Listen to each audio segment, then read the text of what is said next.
ಒಂದು commercial cinema. But ಕಲಾವಿದರ ದೃಷ್ಟಿಯಿಂದ ಬಂದಾಗ ಸಿನಿಮಾನೇ. ಸೊ ನೀವು ಎರಡು ಜಾನರ್ನ ಟಚ್ ಮಾಡ್ಕೊಂಡು ಬಂದಿದ್ದೀರಿ. ಬಟ್ ನಿಮ್ಮ ಕರಿಯರ್ ಅಂತ ನೋಡಿದಾಗ ಆಫ್ಟರ್ ಟಗರು ಬಿಫೋರ್ ಟಗರು ಸಿನಿಮಾ ಕಥೆಯ ಆಯ್ಕೆ ಅಂತ ಬಂದಾಗ ಏನು ಮಾನದಂಡ ನೀವು ಇಟ್ಕೊಂಡು ತಲೆಯಲ್ಲಿ ಇಟ್ಕೊಂಡು ಒಂದು ಕಥೆನ ಸೆಲೆಕ್ಟ್ ಮಾಡ್ತೀರಾ ಅನ್ನೋದು ಅವತ್ತು ಮತ್ತು ಇವತ್ತು?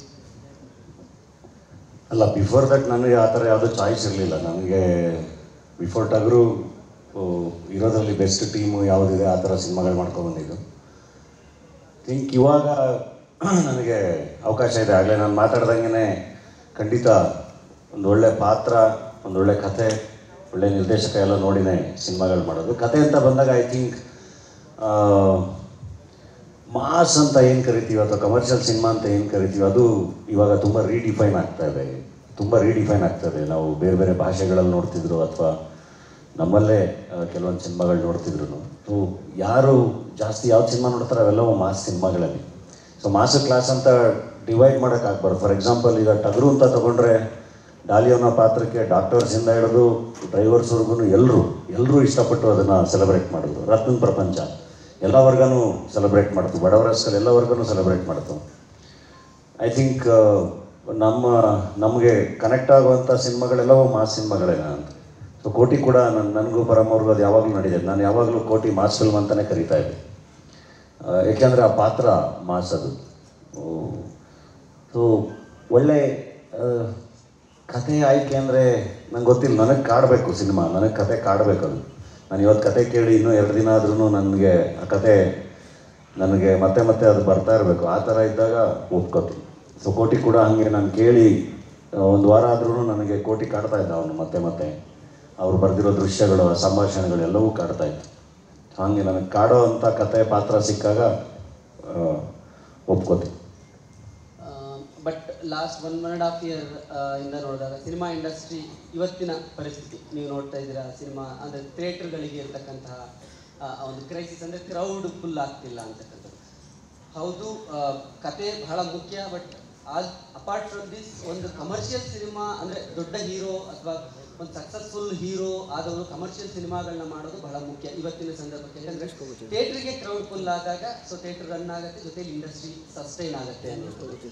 ಸೊ ನೀವು ತುಂಬ ಎಕ್ಸ್ಪೆರಿಮೆಂಟ್ಗಳನ್ನ ಮಾಡ್ತಾ ಇದ್ದೀರಿ ಅಂತ ನಿಮ್ಗೆ ಅನ್ಸುತ್ತಾ? ಅಂದರೆ ಕಮರ್ಷಿಯಲ್ ಸಕ್ಸಸ್ ಆದಮೇಲೆ ಅದನ್ನು ಕಂಟಿನ್ಯೂ ಮಾಡ್ಬೋದಿತ್ತಾ ಅನ್ನೋದು? ಅಲ್ಲ, ಡೆಫಿನೆಟ್ಲಿ ಕೋಟಿ ಕಮರ್ಷಿಯಲ್ ಸಿನಿಮಾನೇ. ಆಗಲೇ ಪರಮ್ ಹೇಳ್ದಂಗೆ ಕಮರ್ಷಿಯಲ್ ಸಿನಿಮಾನೇ ಮಾಡಿರೋದು. ಇದು ಎಕ್ಸ್ಪೆರಿಮೆಂಟ್ ಅಂತಲ್ಲ, ಅಥವಾ ಏನೋ ತುಂಬ ಸ್ಲೋ ಸಿನಿಮಾ ಅಥವಾ ಏನೋ ಕಲಾತ್ಮಕ ಸಿನಿಮಾ ಅಂತ ನಾವೇನೋ ಒಂದು ಡಿಫೈನ್ ಮಾಡ್ತೀವಲ್ಲ, ಡೆಫಿನೆಟ್ಲಿ ಆ ಥರ ಅಲ್ಲ. ಇದು ಕಮರ್ಷಿಯಲ್ ಸಿನಿಮಾನೇ, ರೀಡಿಫೈನ್ ಆಗಿದೆ ಅಷ್ಟೇ. ಕಮರ್ಷಿಯಲ್ ಸಿನಿಮಾನೇ. ಆ್ಯಂಡ್ ಐ ಥಿಂಕ್ ಜನ ಬರ್ತಾರೆ. ಅದು ಮಾಸ್ ಅಂತ ಏನು ಕರಿತೀವಿ ಅದು ಥಿಯೇಟ್ರಿಗೆ ನುಗ್ಗಬೇಕು ಅಂದಾಗ ಆ ಸಿನಿಮಾಗೆ ಆ ಕ್ವಾಲಿಟಿ ಇರಬೇಕು. ಅದು ಕೋಟಿಲಿ ಇದೆ ಅಂತ ಹೇಳಿ ನಾನು ನಂಬ್ತೀನಿ. ಬರ್ತಾರೆ. ಕಮರ್ಷಿಯಲ್ ಸಿನಿಮಾನೇ ಇದನ್ನು. ಧನಂಜಯ ಅವ್ರಿಗೆ ಈ ಪ್ರಶ್ನೆ. ರತನ್ ಪ್ರಪಂಚ ಸಿನಿಮಾದಲ್ಲೂ ಮಿಡ್ಲ್ ಕ್ಲಾಸ್ ಕತೆ ಅಂತದ್ದು, ಆ ಕಡೆ ಬಡವರ ಹೆಸರು ಬಂದಾಗಲೂ ಅಂಥದ್ದೇ ಒಂದು ಕತೆ. ಈ ಟ್ರೈಲರ್ ನೋಡಿದಾಗ ಇಲ್ಲೂ ಕೂಡ ಅಂಥದ್ದೇ ಒಂದು ಕತೆ. ಅಂದರೆ ಧನಂಜಯ ಅವರ ಸಿನಿಮಾದ ಕಥೆಯ ಆಯ್ಕೆ ಎಲ್ಲೋ ಒಂದು ಕಡೆ ಮಿಡ್ಲ್ ಕ್ಲಾಸ್ ಕತೆಗಳನ್ನು ಹೆಚ್ಚಾಗಿ ಅಂದರೆ ಆಡಿಯನ್ಸನ್ನ ಸೆಳೆಯುವಂಥ ಒಂದು ಕತೆಗಳನ್ನ ಆಯ್ಕೆ ಮಾಡ್ಕೊಳ್ತೀರಾ ಅನ್ನೋದು?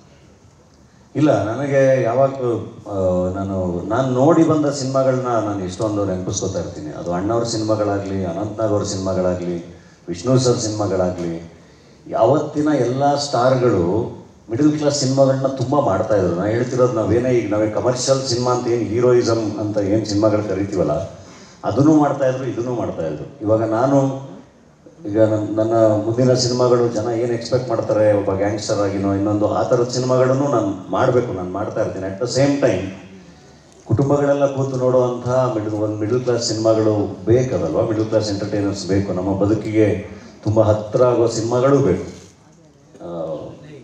ಅದನ್ನೆಲ್ಲ ಮುಂಚೆ ಮಾಡ್ತಾಯಿದ್ರು. ಎಲ್ಲ ಥರದ ಸಿನಿಮಾಗಳು ಬರ್ತಾಯಿತ್ತು. ಆ್ಯಂಡ್ ಎಲ್ಲದಕ್ಕೂ ಆಡಿಯನ್ಸ್ ಇದಾರಲ್ಲ, ಸೊ ಅವ್ರನ್ನ ನಾವು ಕಳ್ಕೊಬಾರ್ದು. ಹಾಗಾಗಿ ಆ ಥರದ್ದೊಂದು ಪ್ರಯತ್ನ. And at the same time ನನಗೆ ಪರ್ಸ್ನಲ್ ಆಗಿ ನನ್ನ ಬದುಕನ್ನು ರಿವಿಸಿಟ್ ಮಾಡೋವಂಥ ಒಂದು ಕೆಲಸ ಆಗುತ್ತೆ ಅದರಲ್ಲಿ, ಆ ಥರದ ಸಿನಿಮಾಗಳು ಮಾಡಿದಾಗ. ಹಾಗಾಗಿ ಇಷ್ಟ ಆಗುತ್ತೆ.